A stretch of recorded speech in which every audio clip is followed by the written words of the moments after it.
दोस्तों नमस्कार, मैं मनीष कुमार सूर्यवंशी। आप देख रहे हैं वीर सूर्य टाइम्स। आज 31 मई है। राजमाता अहिल्याबाई होलकर जी का आज जन्म दिवस है और पाल बघेल समाज पूरी देश की राजधानी में बड़ी धूमधाम से राजमाता अहिल्याबाई होलकर जी का जन्म दिवस मनाया जाता था।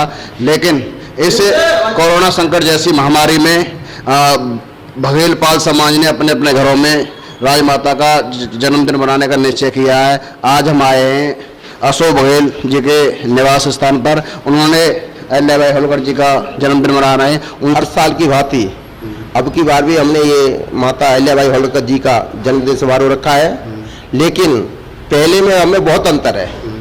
आपने देखा है देश के अंदर कोरोना का जो बीमारी चल रही है, महामारी चल रही है, उसको देखते हुए चंद लोग हमारे जो भाई हैं उन लोगों को भी मैंने कि क्योंकि हमें दूरियां बना के भी रखनी है और मास्क लगा के रखना है, लेकिन हम दूर दूर बैठे हैं, इसलिए थोड़ा सब लोग अलग अलग बैठे हुए हैं। कोई इतनी दिक्कत नहीं है, ज़्यादा लोगों को भी नहीं कहा है, वो चंद लोग हैं हमारे, तो उन लोगों को कहा है। हर साल पाल बघेल समाज मिलकर के एक बड़ी धूमधाम से पदयात्रा निकालते थे पूरे क्षेत्र के अंदर और खाना वितरण करते थे। जो भी हमारे लोग आते थे, साथी आते थे पूरे दिल्ली से, जो भी हमारे अपने या हमारे क्षेत्र के मुश्ताबाद विधानसभा के या करावन नगर के सारे जो हमारे अपने लोग होते थे, सब हमारे साथ इकट्ठा होकर के एक बड़े धूमधाम से हर साल माता अहिल्याबाई जी का जन्मदिन मनाते थे।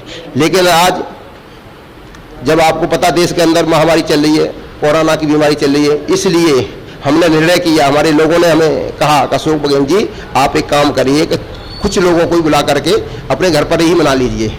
तो मैंने कहा ठीक है भाई, जैसा भी आप सब हम सब मिलकर के जैसे हर साल मनाते, तो अब की बार हम अपने निवास स्थान पर ही इसको देखिए माता अहिल्याबाई का जन्मदिन मनाते हैं। आपको पता है इस देश के अंदर जातिवाद तो पहले से चला आ रहा है, लेकिन अब कुछ हद तक दूर हुआ है।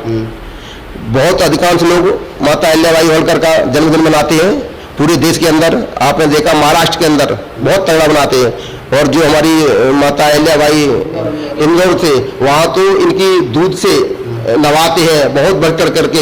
वहाँ का जो प्रशासन है, वहाँ का जो शासन है, वहाँ के जो चीफ मिनिस्टर जो भी आगे होते हैं, वो लोग जाकर के इनका धूमधाम से मनाते हैं। इन्होंने अपने जीवन काल के अंदर जितने मंदिर या जितनी घाट जैसे जमुना जी के होते हैं या आपका जो हरिद्वार है, गंगाओं के हैं, वहाँ पर इन्होंने बड़े घाट बनवाए, बड़े इन्होंने मंदिर बनवाए। क्योंकि पहले आपको पता मुगलों का वो शासन था, अंग्रेजों को शासन था, बहुत लोग तोड़ दिए थे हमारे देश के अंदर।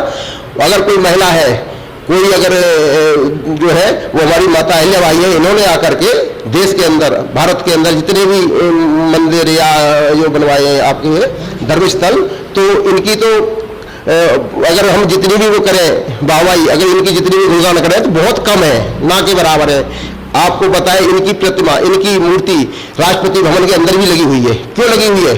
ये बहुत महान देवी थी और हमारे लोगों के समाज के लिए तो गौरव की बात है कि इन्होंने हमारे समाज के अंदर इन्होंने जन्म लिया, और उसी के साथ हम लोग इनको याद करते हैं और इनका जन्मदिन मनाते हैं, बड़ी खुशी से धूमधाम से मनाते हैं। इसमें महिलाएं, बच्चे, पुरुष सब बढ़ चढ़ करके हिस्सा लेते हैं।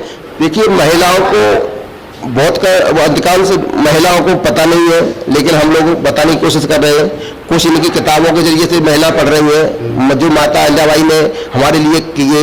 शायद कोई और भी महिला ऐसी पैदा हो, जैसे झांसी की रानी हुई थी, उन्होंने भी बहुत कुछ किया है। इसी तरीके से और अन्य महिला अब आगे आ रही हैं, वो कर रही हैं। लेकिन ऐसी महिला होना बहुत ही मुश्किल की बात है जिन्होंने अपना जीवन ही पब्लिक के लिए या जीवन ही पूरे समाज के लिए इन्होंने लगा दिया, पूरे देश के लिए लगा दिया। तो मैं तो इनके लिए चरणों में नमन करता हूँ और लोगों को यही निवेदन करता हूँ, अगर इनके बताए हुए रास्ते पे हम लोग चले तो कभी भी एक दूसरे से अलग नहीं होंगे, लोगों को जोड़ करके चलेंगे, प्यार मोहब्बत से रहेंगे और ज्यादा से ज्यादा लोगों की